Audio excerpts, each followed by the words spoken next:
Okay, a bit of a longer video that I'm going to try to tackle. Usually, I don't want to talk too longer. Nice. Welcome back. My name is Onako, and usually I don't want to tackle videos too long because I don't want to have you sit in here for just like long on top of their video, but I guess that's the purpose of like reaction videos, ones that are done well in my opinion. This is Why You Wouldn't Survive Dying Light's Harran virus by Wow Such Gaming. Now, one thing I'm going to say is I'm going to stake my claim right here and then watch the video. So, I know already prior knowledge and how I've had so many. Don't debate in your life. Save the trouble because there is no point to debate. It's one of the most useless things ever. You're literally just debating if you've done the, research and read the books I have. You're literally just debating other versions of yourself. Like, we're all connected. Like, let's just drop the BS. Okay, I'm just joking. Just don't debate with anyone for the sake of your sanity.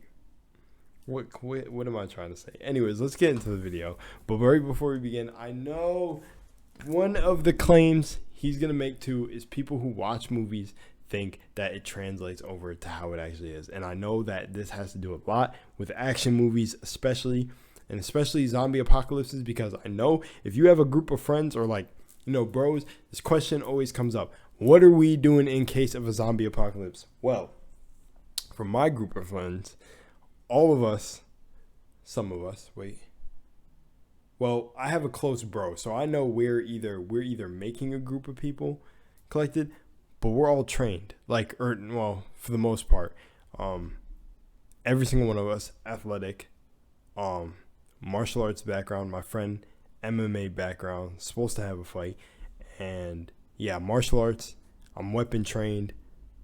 With mostly. I don't know how the guns in our reality would go, but also what I like to do is also put things in perspective.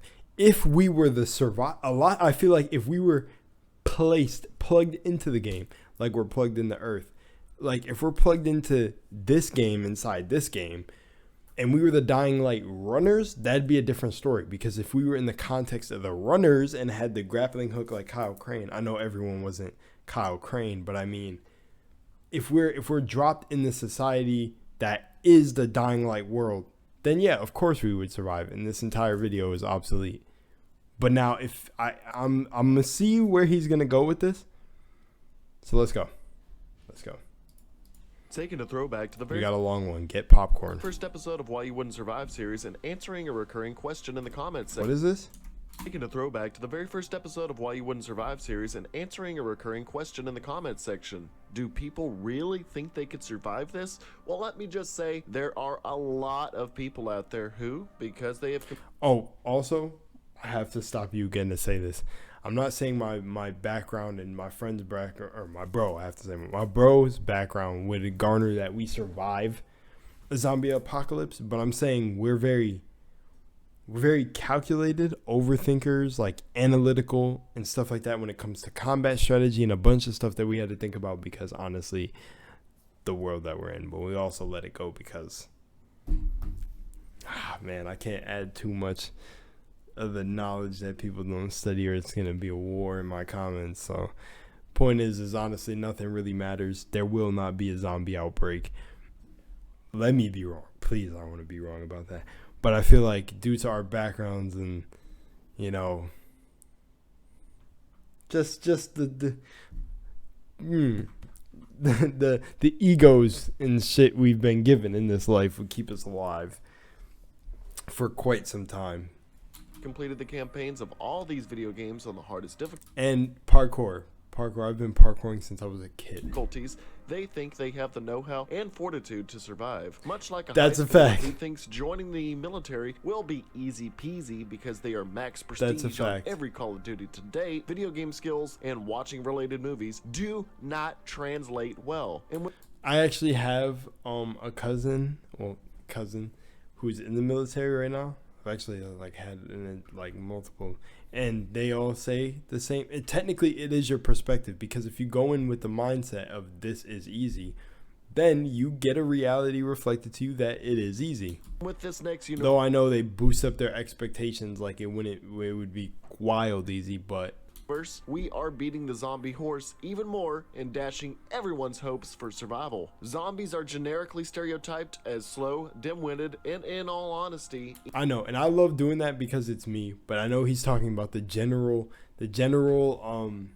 whole of people who say they would survive a zombie apocalypse. easy to dispatch. The Walking Dead, Dead Rising, and Romero's Living Dead have put people and their expectations to don a don't get bit shirt on and have a whacking and hacking time chopping up the undead, pretending to either be Daryl Dixon, Frank West, or the badass black guy amidst a crowd of Why don't you crazy just white be people. yourself? But then a reality check occurs when more realistic zombies, yes, they are infected, I know they are infected and not dead, zombie types enter the fray with the likes of Left 4 Dead, 28 Days Later, and of course the game series of this week's episode. This week, we cover the hardcore parkour, babies with rabies, care package inbound, anti-vaxxers would probably He said, hold on, that was a lot cover the hardcore parkour. to unpack, because he was unpacking the Babies with rabies, There you care go. package inbound, anti-vaxxers would probably reconsider their standpoint in this scenario, giving Left 4 Dead's infected a run for their money. It's not a fear of heights, it's a fear of falling. Good night, good luck. Hopefully the sequel isn't baiting us with the whole your choices matter stick triple. Dude, I love this Play dude. games have been What? promising for years. Zombies that don't want to eat your brains but talk to your brains with their brains. Special infect. Bro, I'm loving this Small- already. small- I have to say off the bat, before we continue, hey, what is this channel? I feel like, just in case. Okay. I don't know. Something just makes me do that. But Wild Search Gaming, man, if you have a problem with me reacting to this, message me. But alright, let's go. Step with Dead Island, one giant leap with Dying Light game itself. This week Nice we are writing, saying man. why you wouldn't survive Dying Light's Harran virus. As with any and all pandemic outbreaks that result in ravenous, stark raving That right there would be everybody who says they could survive. man-eaters, a sudden and otherwise unexplained virus basically has a field day with the local population. In Dying Light's universe, we see it all unfold in a rather large city bustling with development. With Harran, Turkey, generations of intellectual development made this specific expanse of industrialization boom for centuries, even since the early 1700s. The Ottoman Empire was barely involved with the upkeep or protection of the city, and as World War I began, the city found itself to be free of any conflict. Although Harran was independent of the actions of the empire, once the empire crumbled after the Arab Revolt, the rise of the Republic of Turkey gave the power to Harran to establish itself as a self-governed city-state, which may have factored immensely into the pandemic that it would be besieged by in 2014. Origins of the virus are mostly rumors, speculation, and hypothesis, but there are two prominent ideas that have been stated. The harder-to-believe version of the virus's origin comes from a lone conspiracy theorist named David, who claims that an alien race named the Godoids sent an asteroid laced with infection to Earth. Why? Because there are reptilians from the planet Orion that created the Illuminati, using the virus to create an army of slaves to do the Godoids' bidding. Now, before you call this guy a whack job, keep in mind that he has an anti-Godoid gun, and it doesn't do shit. Alright, but you get to collect rocks and get this cool gun that ragdolls zombies and blows them up and... I didn't know Oh my that. god. Oh my god. We're not alone. This also could be inspired by Romero's universe, where a satellite orbited Mars, crashed into American cemetery, released a virus, and awoke the dead. However, that's just a theory. A game theory. I knew it was coming. I knew it was coming because I would make the The same more joke. realistic hypothesis with researched fortitude is that the virus was man-made by a military who launched this infection into the none the wiser town of Harran. Since they rely on complete self-governance and are free to control their own affairs, it may seem like it was the perfect testing site Oh, to testing unleash a site. contained experiment. Observing how the virus would mutate, adapt, and ravage a population, while also taking note of how normal citizens react, fight back, and try to either escape or quell the outbreak. More theories on this will be brought up as we progress through the video. The funny thing that he's saying about this is a very realistic thing going on with people who claim to be conspiracy theorists now, which I don't know why you would complain or conspiracy theorists or giving in the conspiracy theory. conspiracy theory was a term coined by the government, so you should never call yourself a conspiracy theorist. You should say that you're into conspiracy theories, but never call yourself a conspiracy theorist. Do your research on a lot, and I don't even know why people worry about the Illuminati, because we are the strongest souls walking the earth, not the Illuminati. The Illuminati are just a group of people who understand occult science, the same science that they hide from you in books, so just read. The virus, which simply will be referred to as the Harran virus, spread like wildfire in the short time it was introduced. But what exactly is the virus, and wow, was that the grappling hook in the trailer of Dying Light 1? Time it was introduced. But what exactly is the virus, and is it in slow-mo? Because it don't look like that. Host? Well, like I said at the beginning, it's very reminiscent of the infections in 28 Days Later, and more relatably, Left 4 Dead. But rage monkeys and an airborne virus weren't the beginning instruments of this symphony of destruction. Instead, the virus is much more traditional and linear in the sense that it is only transferred directly through an infected's bodily fluids to a healthy host. Adapted as a pathogen extremely similar to that of rabies, an extremely viral disease that once entered through the bloodstream will multiply exponentially and eventually inflammate the brain of any mammal, causing deathly fever, erratic behavior, violent tendencies, seizing of one or more body parts,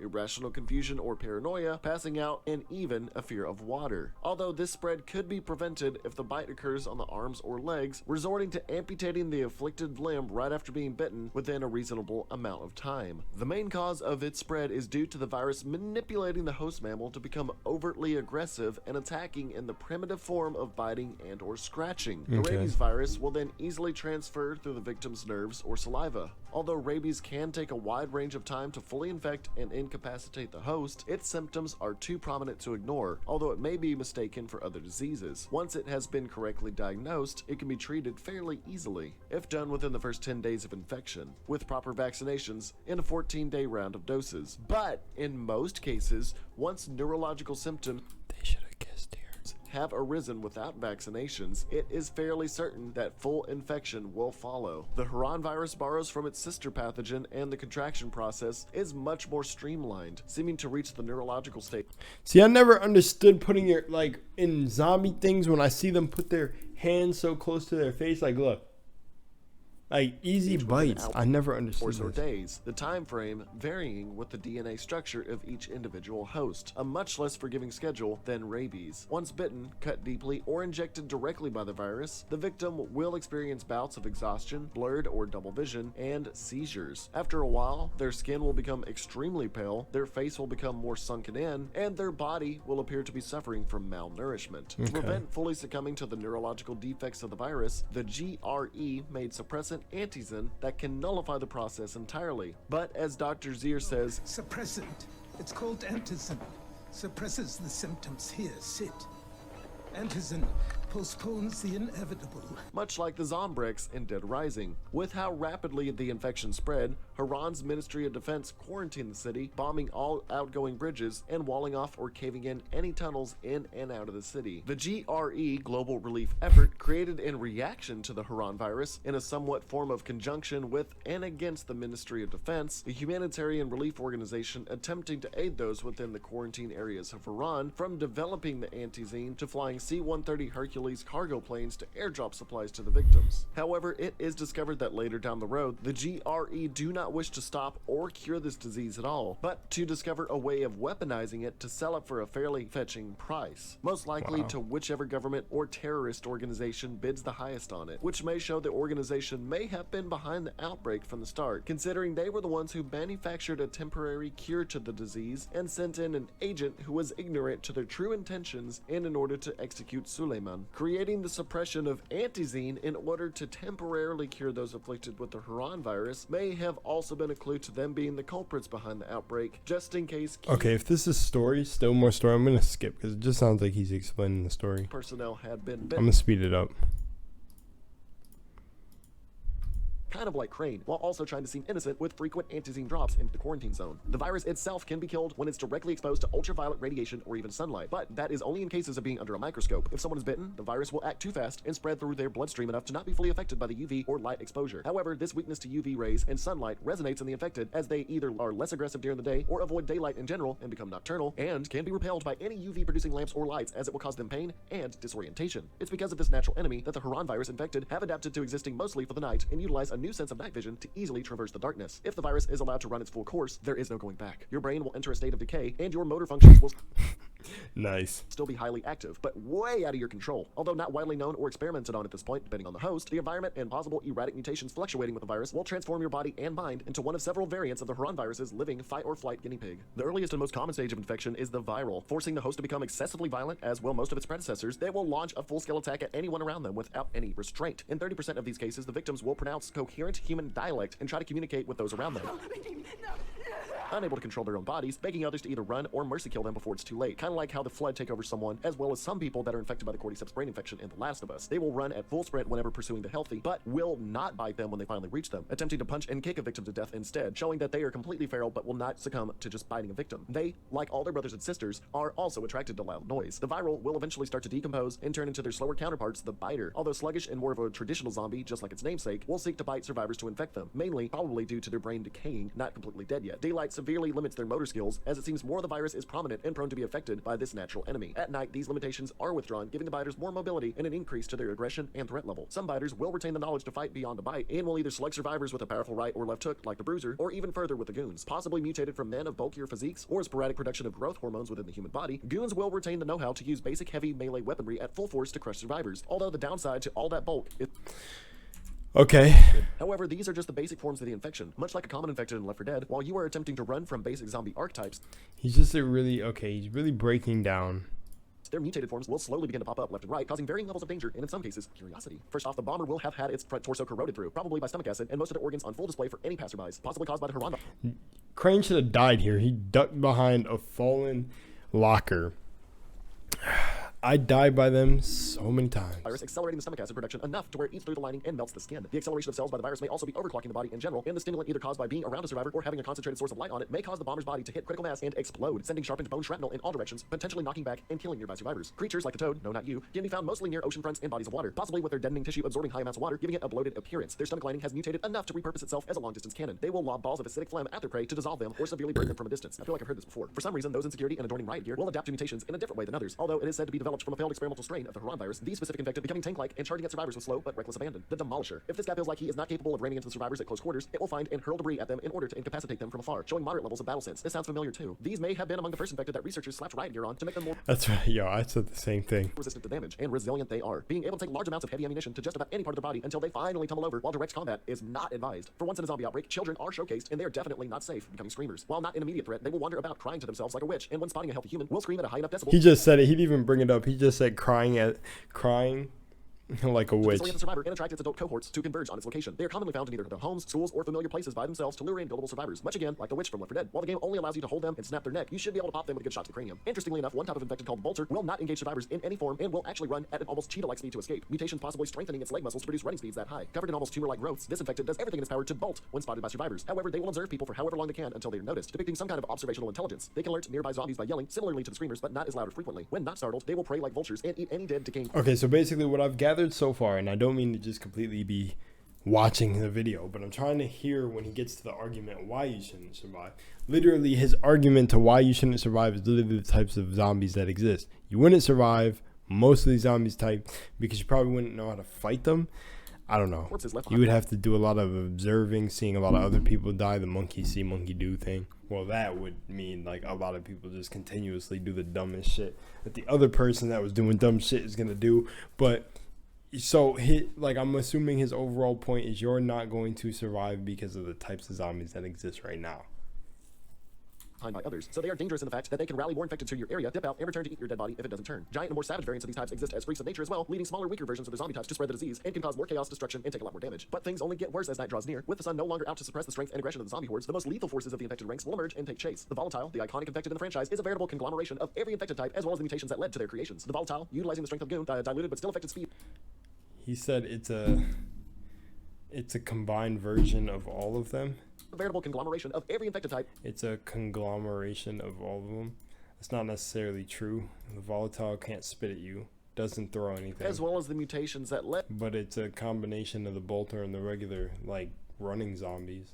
The running, whatever the fuck they're called. To their creations. The volatile, utilizing the strength of the goon, diluted but still effective. It does have the strength of the goon. I would argue it has more strength than the goon. Speed. Almost right under the demolisher. Of the bolter, having the ability to spit acidic phlegm from the toad, the corrosion of the I've never seen them spit. epidermis and exposure of the innards like the bombers, and hardened exoskeletons somewhat like the demolisher. The The appearance. volatile is relentless once it spots its prey, sprinting great distances, scaling walls and buildings with ease, dousing victims in acid, and finding relative ease with pinning others down, using its floppy mandibles to latch on and allow for a deeper bite and accelerated infection rate. If it sets its eyes on you, it will not give up the chase, no matter the distance or height, unless you are equipped with UV ray producing tech, or if you can run away from it long enough for the morning sun to force it to run into hiding. They also will tend to hunt in packs, making the chase even more threatening, as its screams could attract the more aggressive Harran victims around. If you do end up trying to fight it head on, melee would not be recommended, as it would easily ensnare you in seconds as you try to get the first swing in. As for firearms, the hardened exoskeleton it has will make more powerful weaponry take a few extended shots before taking it out. If the mutation accelerates within a volatile enough, they can become alphas among their packs. In evolved form with adapted natural armor, its ribcage even more prominently spiked and jagged, and their skin becoming blackened in areas depicting how violently the virus is attacking the host's body. Naturally, their physical capabilities are magnified, allowing for more damage to be done as well to be taken. But their natural instinct is to actually fire their acidic phlegm at survivors more often than their less evolved counterparts. They will also travel amongst regular volatiles in order to procure prey and increase the Harran virus's kill count. And the king of the zombies itself, the Night Hunter, may appear only during...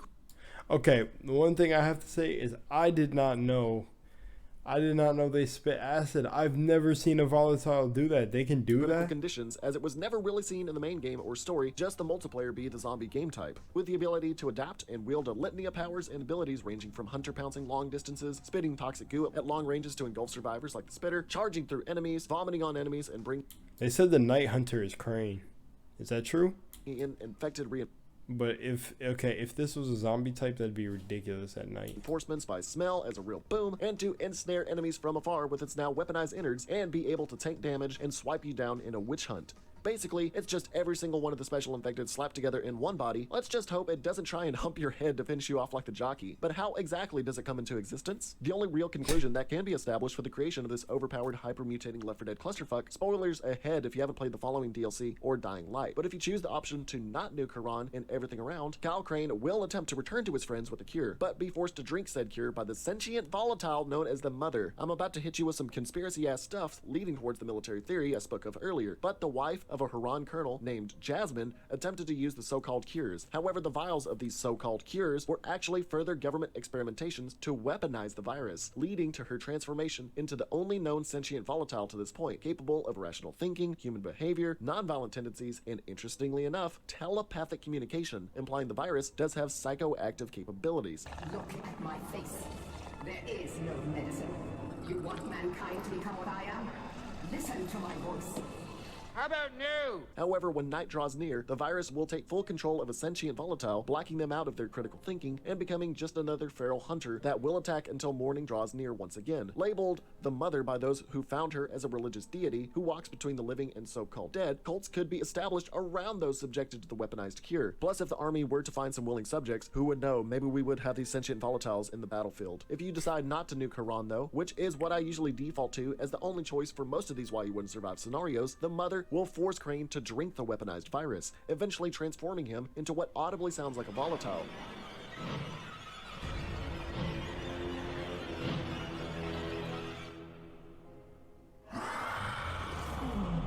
But also akin to what can be heard as the shriek for the Night Hunter in multiplayer.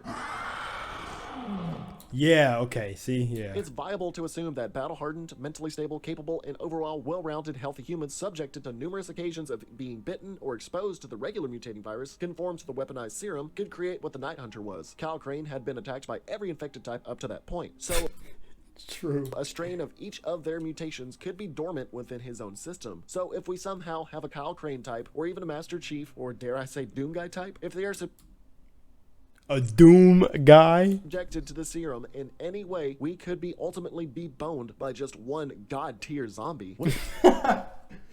But the Night Runners, you have to take in consideration because you have. Comes to I'm surviving gonna talk amongst the about it violent after. rampage of disease, the Harran virus is quick and merciless. But unlike the scenarios of Left 4 Dead, the only known ways of transferring the infection is via bite, bodily fluids, or exposure to the serum. If it had been government experimentation that started this epidemic where you are, it may be safe to assume minuscule military forces would be deployed to combat the initial epidemic. In order to quell this epidemic, the infected would have to be exterminated in their early stages without mutating into any other variants besides the viral or biter, seeing as how weak they are to gunfire and assault. If the military were to react, it needs to be swift, or else the mutants will overwhelm them with their sheer durability, variety in attacks, and infection rate. The reason the Harran virus is allowed to become so powerful is because of the town's self-governance and hasty quarantine, allowing the town to be a test tube of viable subjects that allow the virus to harness strength and overwhelm its borders and bleeds to the rest of the world as depicted by Dying Light 2's trailers. If without government or military assistance, the only way of surviving would be reminiscent of those hiding out in the tower in Harran, bunkering down with hopefully any kind of UV-related light source to repel infected away and spending the daytime to scavenge and find a way to get out. Although ultraviolet lights may be hard to find depending on where you are, and going into department or electronics I was about to say that Dying Light and the Dying Light cast, they have a really wide array of resources to make ultraviolet lights. stores that have already been ransacked will also hold a plethora of infected who are trying to hide out in the darkness of these stores would prove to be difficult to procure said lighting. Constantly working to have working generators and fuel to keep them running when power grids have gone offline will be of primary concern. That's if you have the knowledge and know-how to fix these and work them on a regular basis. On top of finding antizen if anyone is infected, food, water, and regular medicine to survive day-to-day and other baseline necessities would need to come into play. Guns and ammunition would be a necessity as well, only venturing out during the day is the safest method of scavenging. But the Harran virus will only get worse day to day as the numbers grow and long-term members mutate further. Mutating day to day, you would have to have the knowledge of each of these newly formed zombies, how to counteract their attacks, or in the very least, the better way to avoid or escape them, interacting and getting to know them through personal field research. Chances are, engaging any advanced infected directly or even shooting them would cause them to immediately attack and kill you or infect you. Seeing giant forms of already dangerous infected, getting jebaited by infant zombies only to have it call back up on you, being doused in acid from afar and being hunted down relentlessly, and having that all become more threatening and dangerous with the advent of the night sky, will be a task and a half on top of the growing body count. Their durability in most cases is ridiculous and would require high caliber ammunition just to effectively kill them. Of course, fighting regular zombies would mandate using a lot of stamina while swinging around common blunt weaponry like bats or anything with enough force to cause head trauma, or bladed weaponry like knives to destroy the brain, or katanas to remove the head. The infected can and will continue to attack with separated limbs. However, it's hard to say what extended blood loss and its toll would do on a Harran victim's body. In terms of longevity, the hordes will be stronger, but for how long? Technically, these hosts are still living, breathing organisms, and eventually, either malnourishment, dehydration, or pure bodily exhaustion will take their toll, especially on infected that have had their mutations overclock their bodies, much like the special infected of Left 4 Dead, the series that seemingly inspired a lot of content in this game. Well, that and Dead Island, but we don't talk about Dead Island. As I said in the first Why You Wouldn't Survive with the Left 4 Dead infected, these zombie types could die out over time, relying on keeping their numbers up to keep the virus alive, but older hosts eventually dying out by natural causes or dying to direct sunlight. While formidable and cannibalistic, their lifestyles and body modifications are not sustainable. They are overclocking their body, and eventually they will die from that occurrence. So if we are able to slow the infection rate, we may stand a chance by waiting out the infected to die on their own. If not, we will have to go with what Dying Light ultimately decides as the only cure: the Mother's God of the Sun detonating the nuke and wiping out the infection before it spreads. If it has already gotten worldwide, then a consensus of the United Nations would have to come to a conclusion and agree that nuking major cities and hives of the infected would have to occur, even at the cost of innocent lives. So, do you think you could weather the Harran virus? With Dying Light 2 officially coming out in time, we may be seeing further ramifications of the virus's impact on the world at large. Now, did I cover anything incorrectly? Do you believe the infected are actually reanimated corpses? Are you cocky and think you could be a Kyle Crane through it all? No, you're stupid. You're not going to survive. Let's just hope your powerful and agile ass doesn't become infected then if you are a Kyle Crane. If you liked what you heard and Okay. Alright. So now my breakdown. Since it's only 2 minutes, so most of it was listening to what he said. Whoo-wee! Can I do it? I sure can. I meant like literally give you a breakdown. So what I'm gonna say is, okay, you went into a whole bunch of depth talking about how it mutated, how it started in Harran, the whole thing, the GRE, blah blah. So what I'm gonna say to this is like this. 1. Whew. In the theory that we're playing like okay. I gotta kind of take it like this. Video games are, in a sense, like the astral plane or dreams for you normal people listening to this. I say normal people just because like where you're at in probably studies. But okay, so we take it into consideration. Dying Light was a wild astral plane idea somebody had. They got the idea to do it. They did it. It was amazing. So I'm trying to think about. Here's the problem. Most people saying they would survive it, I bet, are people that are definitely not consistent in athletics. I want to say right now is I'm gonna go off of realistically how life is right now. If you never parkoured in your life, or ran long distance sprints, sports, not to be like, jocks win, because I feel like a lot of jocks would get fucked up too because it's not all about strength. It'd be more about like calisthenics or CrossFit. But if you have never ran, I don't think like an entire mile, like the mile run, and you consistently did it throughout your life, like kind of kept your athleticism up to that par, you're gonna die. You're dead. You're gonna die. There's no doubt about it. You're dying. What else? As for, there's just no doubt about it. Fat people, you're dying. I just got to be honest. You're dead. You're dead. I'm trying to think of. Oh, to him being like, if you're cocky and you think you're cocky. I don't think it's about being cocky. I think it's about being confident because anyways, your thoughts create your reality. Simply as that. Your thoughts create reality.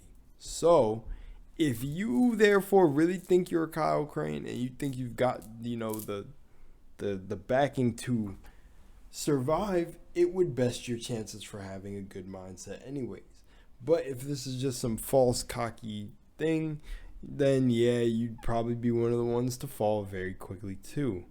But it's easier. It's honestly easier to handle the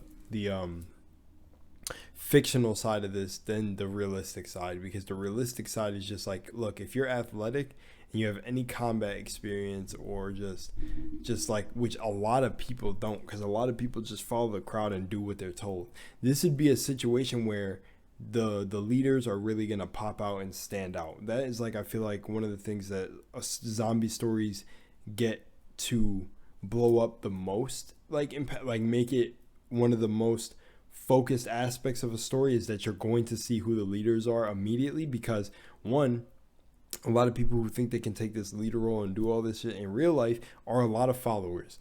Like there are a lot of followers. So yeah, his video, Why You Wouldn't Survive, would be pretty true. I feel like a lot of people would be the reason a lot of others get infected anyways, because honestly, like, I mean, you could even take what's going on in the world right now, I'm just doing it off the basis of someone would judge it off of. So it would spread ridiculously, probably quickly as hell. But there's also humans, bandits, and the whole thing. Let's just go to the fictional side. I'm just gonna say, for the most part, is if you've got all the aspects of not being a Kyle Crane, but if you got it in the sense of like any military trained people I know are going to be really well off. It's going to be the elite amount of people who survive. You just know it's going to be the people who are just there. And also his comment about the way like the movies and stuff don't translate to life really well. That is actually not true. Every single movie, no matter how kiddish, corny, or whatever, reflects what's going on in reality. There's a message in every single movie that shows you stuff that's going on in reality. You can, if you're someone who knows, you know what I'm talking about, you can decipher every single movie. Like you can decipher, is it The Wizard of Oz? Like that is a, I'm gonna try to shorten it up to see what I mean. Like the tin can, or like the lion being a representation of her ego, and the ego, she had to like give the ego a heart to like and become one with the divine masculine and the divine feminine, where he ended up like getting a tiara or something, or dressing up in a dress, and like you gotta like make your ego basically like just calm down. Like you have both energies in you. Like you're not too masculine, you're not too feminine. You're a mixture of both, and you're balanced. So there's a bunch you can go on. Like I forgot what the tin can represented. Like I forgot what it. Oh man, I wish I could remember word for word. But then like I think like the witch, the Wicked Witch of the West, was like a representation of her. I'm not making my case better.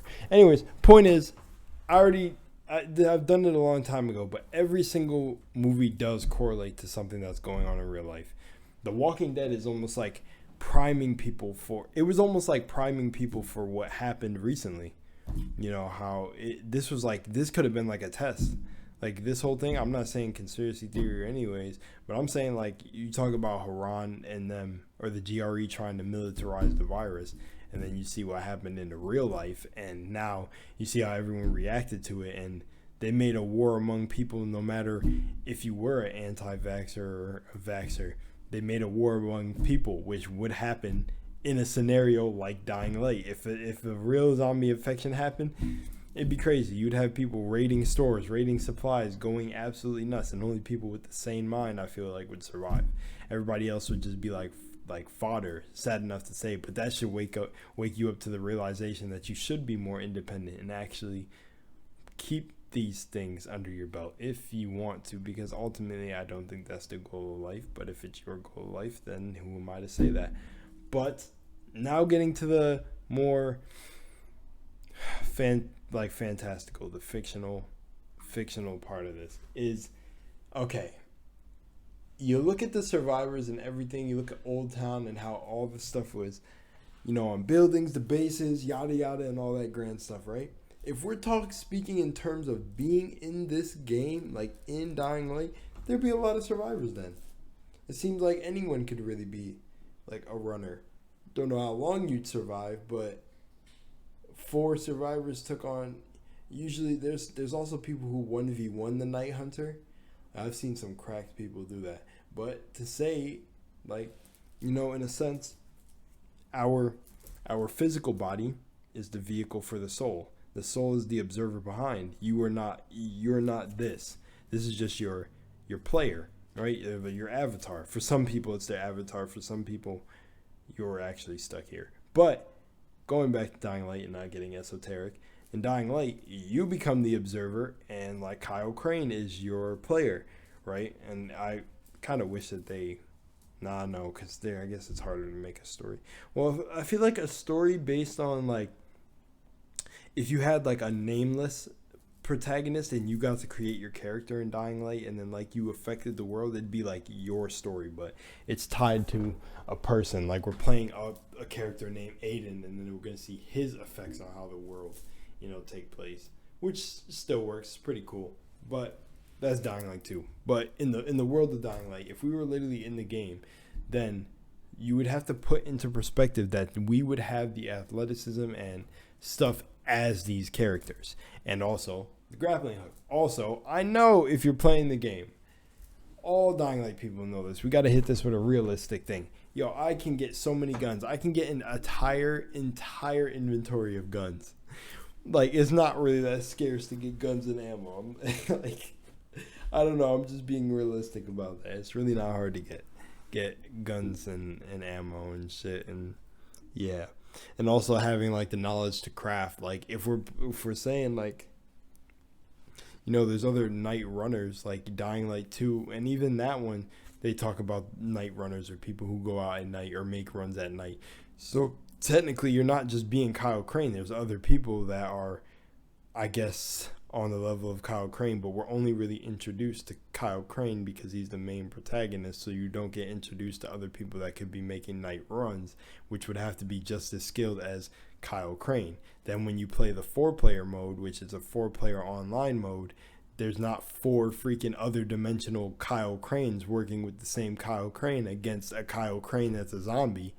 Like, if the Night Hunter is Kyle Crane. But, like, what I'm saying is, like, so those are 3 other skilled people like Kyle Crane who take on the Night Hunter, which, you know, you go to take down the nest or whatever. I don't even know why I'm saying that part. But when you watch them fight the Night Hunter, they, like, dodge and do all these cool, like, things. And I'm like, well, if we were dropped into the game, I feel like people could definitely recreate that stuff in real life. It's definitely like action movies. Same, you know, for some people that actually exist in real life, these scenarios are actually their life. Not like a zombie apocalypse, but I mean the training, the parkour, and all of this and doing this. People live that lifestyle.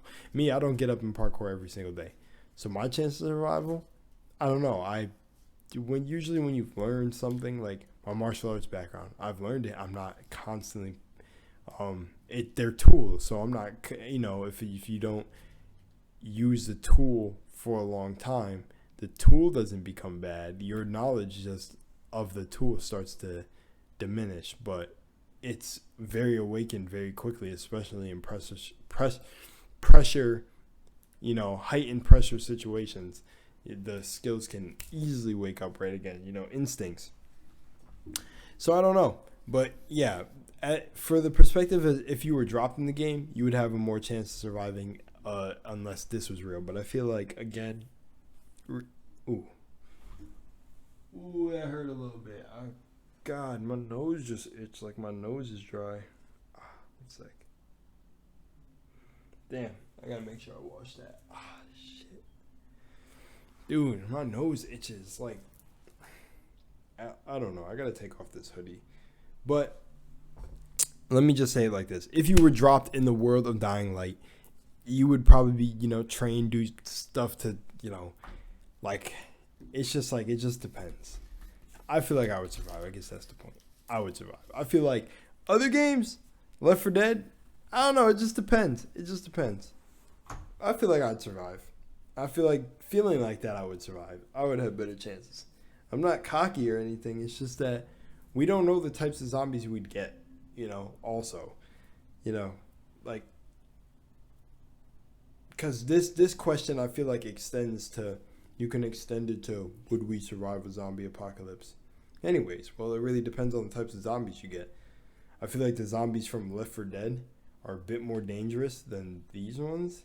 Sometimes, like the tanks, spitters, smokers, which then the Night Hunter is like a smoker, spitter, and all of that, but I don't know, some scenarios they're just way more dangerous. I feel like, because like in Left 4 Dead, all the zombies are runners, right? Like every single zombie just hoards itself to you, and you're not really surviving that. I feel in Dying Light they're slow and kind of stupid during the day, and then you don't have to deal with the other zombie types during the day. But in Left 4 Dead, you have to deal with all of them during the day. Like the spitters and the bloaters are the ones you deal with during the day in Dying Light, right? And yeah, and the more dangerous shit comes out at night. I mean, you got the demolishers, but by how rarely you seen them in Dying Light, I don't know. I guess it just depends your situation and how long, like the overclocked zombies, as he puts it. You know, I just feel like it depends. I just feel like everybody is already preparing this reality in their head that they would just start murking off people, like, depending on how it spread. Like, I feel like the first sign would panic people and they would just start killing people. It'd be like, get away from me, and just start dropping people if this was real life. But I don't know. It all depends. By all the zombie programming we've had during our life of a possible zombie outbreak, I feel like people would just straight up just start killing people if the first sign they heard zombies were the thing. They would just like go home, get their gun, and be like, the apocalypse is upon us, start shooting. Anyways, okay, I'm out of here. Hope you enjoyed the video. Go subscribe to this guy, Wow Such Gaming, and I actually liked reacting to it. I didn't expect shit, I have to cut that out. I didn't expect him to go into so much like detail on the, like, just, he broke down, like, I would have laughed more if he put in his scripting for writing it, if he put like, so you're definitely not surviving at the end of every sentence of explaining the different zombie types. But other than that, it was really good. So yeah, I will see you in the next one. Peace.